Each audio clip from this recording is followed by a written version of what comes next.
안녕하세요. 결혼한 지 3년 된 30대 여성입니다.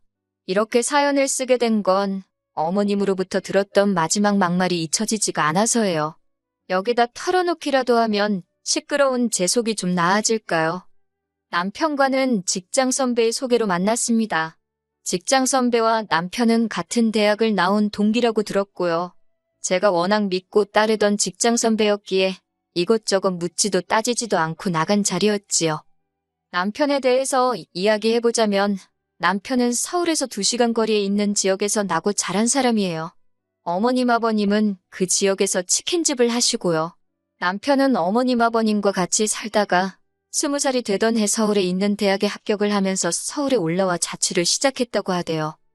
남편에게는 아래로 3살 어린 신우도 있는데 신우랑 제 이야기는 제가 계속하겠지만 처음부터 안 좋은 건 아니었어요. 처음에 신우를 만난 건 남편과 사귄 지 1년쯤 되던 해였습니다. 신우는 원래 고향에서 대학을 나와서 그 지역에 있는 회사를 다녔어요. 그러다 서울에 있는 직장으로 이직을 하면서 서울로 올라온 거지요. 신우가 올라오니까 자연스레 남편이 살던 집에서 나와 투룸빌라로 이사를 갔고 그렇게 신우랑 같이 살기 시작하더군요. 이거야 뭐 서울 물가가 워낙 비싸기도 하고 이해 못할 일은 아니잖아요. 무엇보다 제가 왈가왈부할 문제도 못 되었고요. 그래서 그냥 그러려니 했지요. 이후로 처음엔 신우랑 친하게는 아니어도 잘 지내보려고 했어요. 남편하고 결혼 이야기도 조금씩 오가고 있었으니 굳이 불편하게 지낼 필요는 없었으니까요. 게다가 신우랑 저랑 나이도 동갑이었거든요. 그래서 서로 선만 잘 지키면 아무런 문제도 없을 줄 알았네요. 그런데 조금씩 성가시다고 느끼게 된 건 언젠가부터 남편과 제가 데이트를 할 때마다 신우가 따라 나오면서예요. 처음엔 서울에 친구도 없고 어쩌고 그래서 그래 뭐 그럴 수도 있지 하고는 같이 다녔지요. 그런데 그 빈도수가 점점 잦아지더니 급기야 한 번은 그날은 남편과 제가 한 번 가려면 1달 전부터 예약을 해야 한다는 일식집에 가던 날이었어요. 그런데 이번에도 신우가 남편을 따라왔더라고요. 그리고는 남편이 변명하듯 신우도 그 맛집에 꼭 가보고 싶다고 해서 어쩔 수가 없었다는 겁니다. 제가 2명밖에 예약을 안 해서 못 들어갈 거라고 하니까 그래도 가서 사정은 해보자고 하는 거예요. 거기서부터 좀 짜증이 났고 솔직히 신우가 어린애도 아닌데 눈치가 없는 건지 남편이랑 저랑 이런 대화를 나누고 있는데도 자긴 아무것도 모른다는 표정으로 뻔뻔하게 서 있는 게 꼴보기 싫대요. 그렇게 어쩔 수 없이 3사람이 일식집으로 향했습니다. 참고로 그 일식집은 시간당 딱 12명만 받는 곳이에요. 종업원이 저희를 보더니 재료도 딱 인원수대로 준비되어 있기 때문에 안 된다고 그러더라고요. 어쩔 수 없어서 제가 그럼 혹시 환불은 되냐니까 그것도 당연히 안 된다 했지요. 그러자 남편이 신우더러 이것 봐라 안 되지 않냐면서 차에서 기다리던지 알아서 하라대요. 그러니까 신우가 갑자기 그 사람들 있는 곳에서 흐느끼며 우는 겁니다. 자기는 서울에 의지할 곳이라곤 오빠랑 저밖에 없는데 저희가 이렇게 나오니까 너무 서운하다나요. 그 황당함은 당해보지 않은 사람이라면 말로 표현이 안 될 거예요. 그래도 다행이라고 해야 할지 남편이 신우 어깨를 잡아 끌어 가게 밖으로 내보내곤 진상 부리지 말라며 네가 어린애냐고 뭐라고 하더라고요. 그리고는 2사람이 무슨 소리를 주고받았는진 몰라도 얼마 지나지 않아 남편이 일식집 안으로 들어왔어요. 그리고 아무 일도 없었다는 듯 저와 함께 식사를 했지요. 얼마 후 식사를 마치고 식당에서 나왔습니다. 그리고 저희는 더 어이없는 상황을 마주하고 말았네요.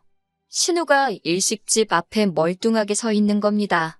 저희를 기다린 건지 아니면 시위라도 하는 건지 너무 창피하고 주변은 모르는 사람들 뿐이었지만 그래도 고개를 못 들겠더라고요. 그러더니 저한테 대뜸 너도 그러는 거 아니랍니다. 말이라도 제가 저 대신 아가씨가 드세요. 그랬어야 한대요. 어이가 없어서 기도 안 차더라고요. 그리고 자기랑 나랑 동갑인데 왜 자꾸야 너 이렇게 부르는 건지 오늘은 한번 짚고 넘어가야겠더군요. 보는 눈들이 느껴져 카페로 자리를 이동했습니다. 제가 먼저 신우더러 나는 당신 오빠랑 사귀는 사이니까 함부로 말 놓지 말라고 호칭도 조심해달라고 했어요. 그러자 너 아직 우리 오빠랑 결혼한 것도 아니잖아. 하고는 또 말을 놓더군요. 그래서 결혼한 거 아니어도 지금 그쪽하고 내가 오빠 때문에 알게 된 사이 아니냐. 그러니 조심해달라고 했습니다. 그런데도 신우는 계속 앵무새 마냥 결혼 안 했잖아 소리만 해대더군요. 듣다 못한 제가 남편더러 당신 여동생 귀가 잘 안 들리냐고 한마디 쏘아붙이고는 먼저 카페에서 나와버렸어요. 그날 남편 말로는 제가 카페에서 나가고 난 뒤 신우가 아주 난리도 아니었답니다. 제가 자기를 무시했다면서 오빠가 돼서 어떻게 보고만 있느냐고 남편한테 화풀이를 어지간히 했나 봐요. 근데 남편이 중간에서 자기가 이게 무슨 꼴인지 모르겠다고 하소연을 하는데 그건 그거대로 꼴보기가 싫더라고요. 왜 자기 동생 성격이 별나서 그 모양인 걸 나한테 그러는 건지 나더러 그냥 참고 넘어가 주기라도 하라는 뜻인가 싶어서 듣는 것 자체가 불쾌했던 것 같아요. 그래서 남편더러 그런 것도 중간에서 제대로 처신 못할 것 같으면 나랑 결혼은 언감생심 꿈도 꾸지 말라 했습니다. 그러자 남편이 그냥 한 소리라면서 자기는 당연히 제 편이라고 자기가 생각이 짧았다고 미안하다 하대요. 그리고 얼마 뒤 저희는 본격적으로 결혼 준비를 해나가기 시작했습니다. 여기에 관해서도 할 말이 있어요. 남편이 신우와 같이 살고 있었는데 그 집 보증금은 시부모님이 보내주신 얼마와 남편이 모은 돈 얼마로 이루어져 있었거든요. 그러니 남편 입장에선 그 보증금의 일부가 결혼 준비에 필요했지요. 그런데 시부모님께서는 그럴 게 아니라 그 둘이 사는 집에 제가 몸만 들어오면 되지 않겠냐는 식으로 말씀을 하시더래요. 한마디로 신우랑 같이 살라는 거였지요. 성격이 잘 맞는 것도 아니고 서로 사이가 좋은 것도 아닌데 그렇게는 못한다 했습니다. 그러자 어머님 아버님이 그 서울에서 어떻게 여자애 혼자 살라고 하냐고 저더러 괘씸하다 못됐다 말을 막 하시더군요. 참고로 당시 저하고 신우 나이 31, 여자의 소리 들을 나이는 지나도 한참 지났을 때였어요. 그리고 솔직히 전 결혼 엎으려고 했어요. 제가 뭐 남편에 비해 크게 부족한 사람도 아니었고 결혼 전부터 저렇게 막말을 하고 억지를 쓰시는데 결혼을 하면 얼마나 더 심하게 행동하실지 안 봐도 비디오였으니까요. 그런데 다행이라고 해야 할지 남편이 먼저 나서서는 어머님 아버님더러 저한테 말 막 하지 마시라고 화를 내대요. 저도 있는 자리에서 말이에요. 자기는 저 아니면 평생 아무하고도 결혼하지 않을 거라나 어쩐다나. 그래서 뭐 또 유야무야 없던 일이 되었어요. 이후로 신우와 제 사이는 완전히 틀어져서 결혼식 당일까진 말 한마디 제대로 해본 적이 없어요. 그리고 신우는 저희 결혼식에 추기도 안 했습니다. 단 돈 5만 원도요. 그 돈이 아쉬워서가 아니라 신우의 그 마음 씀씀이가 참 좁다 싶어서 실수가 나오대요. 그런데 제 여동생은 결혼 직전 셋이서 식사를 한 자리가 있었는데 거기서 200만 원을 주더라고요. 제 여동생은 저보다 4살이 어려요. 당시 막 회사에 다닌 지 2년 차였고요. 그리고 그렇게 두 여동생은 사사건건 비교를 안 할래도 비교가 되기 시작했습니다.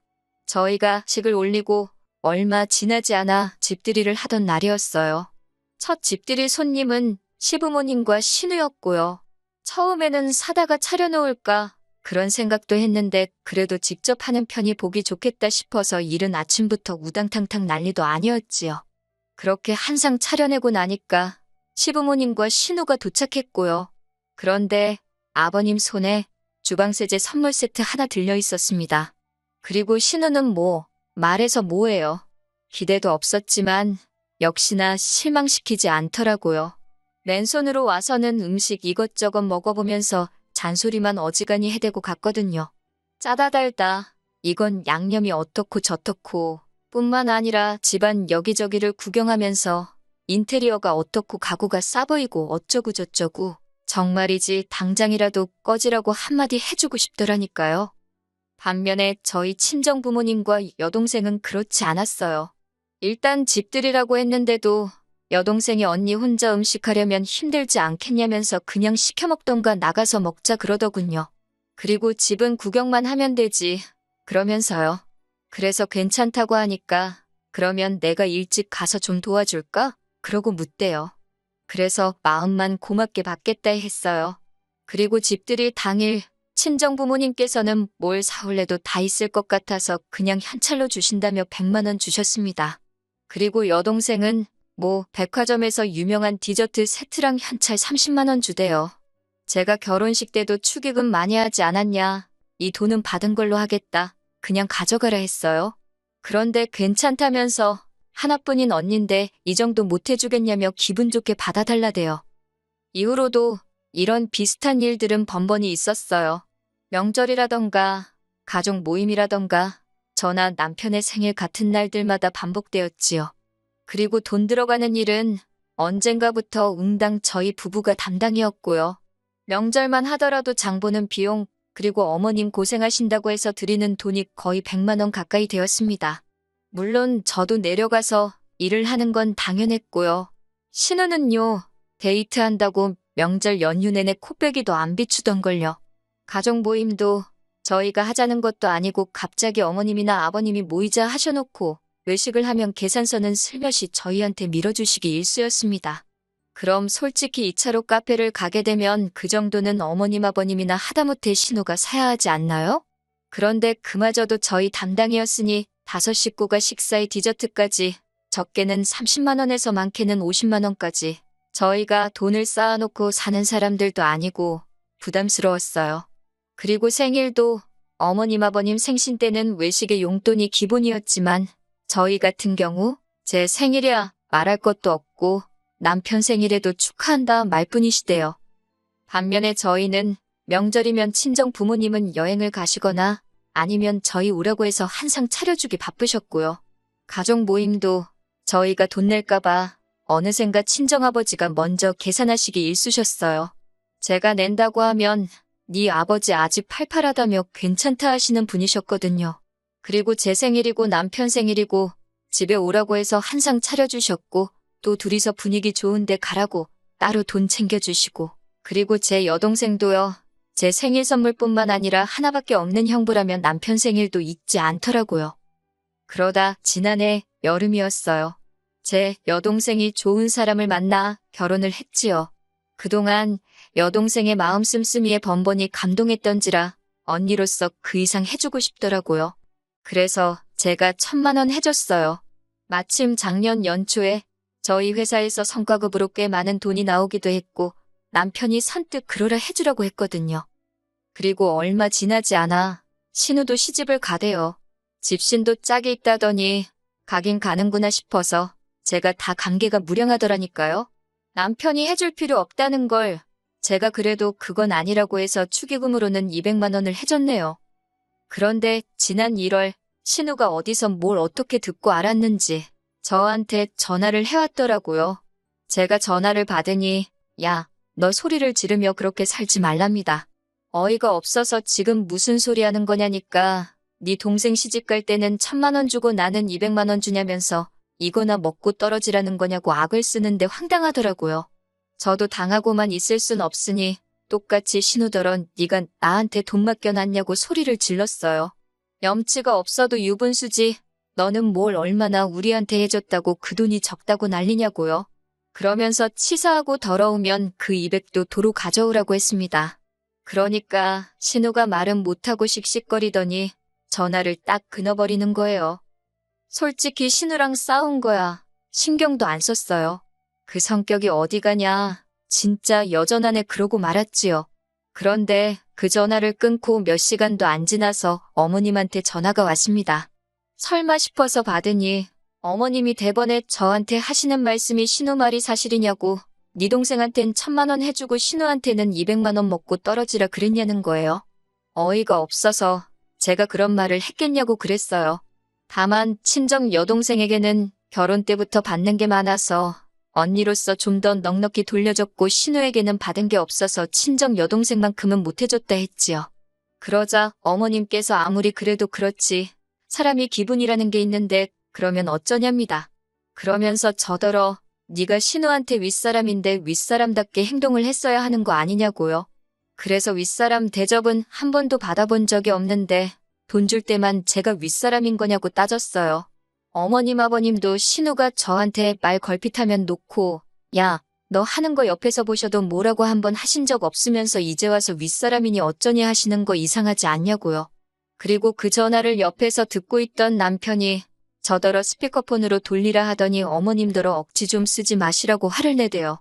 그 1,000만 원, 이 사람이 번 돈으로 준 거고 오히려 그 200은 내가 주지 말자는 걸 이 사람이 우겨서 준 건데 알지도 못하고 왜 그러시냐면서. 그러니까 어머님이 사람이 그렇게 계산적으로 살면 못 산다고 손해보듯 살아야 잘 사는 거라면서 마음씨 좀 고쳐먹으라고 저희한테 소리를 지르시는 거예요. 그러면서 저더러 네가 남매 사이 다 갈라놨다고 처음에 신우랑 셋이 살라는데 싫다 결혼 못한다 할 때부터 마음에 안 들었답니다. 그러자 남편이 어머님더러 쓸데없는 소리 하지 말라며 전화를 쾅 끊어버리대요. 전화를 끊고 난 후 한동안 정신이 나간 것처럼 멍하더라고요. 그래도 그동안 제 딴엔 어머님 아버님한테는 잘한다고 해온 것 같은데 당신들 딸 경우 없는 건 생각도 못하시고 저한테 퍼부으시니 어이가 없었다고 해야 할까요? 제가 남편에게 당분간은 어머님 아버님은 못 볼 것 같다 했습니다. 그러자 남편도 자기가 할 말이 없다며 저 편할 대로 하래요. 제 앞에서 얼굴을 못 들겠다면서요. 이후로 매달 보내드리던 용돈과 생활비를 끊었습니다. 그리고는 지난 설에도 아버님 생신 때도 시댁에 안 내려갔어요. 돈도 당연히 안 보냈고요. 어머님 아버님이 그동안 마음에도 안 드는 저를 그렇게 찾아대신 건 다 돈 때문이었다 생각하니 돈을 안 드리는 것 말고는 달리 떠오르는 방법이 없었거든요. 그러자 저한테 문자로 하시는 말씀이 자식 새끼가 돼가지고 늙은 부모 상대로 치사하게 돈 가지고 그러는 거 아니랍니다. 답장도 안 했어요. 저를 자식으로 생각이나 하셨던 건지 믿을 수가 있어야 말이지요. 아무리 팔이 안으로 굽는다지만 이번 일로 어머님께 정말 크게 실망을 했어요. 남편이 일단은 제 편이라서 당장 이혼은 안 하겠지만 남편이 태도를 바꾸진 않을지 모르겠네요. 어머님하고 다시 볼 날이 올지도 모르겠고요.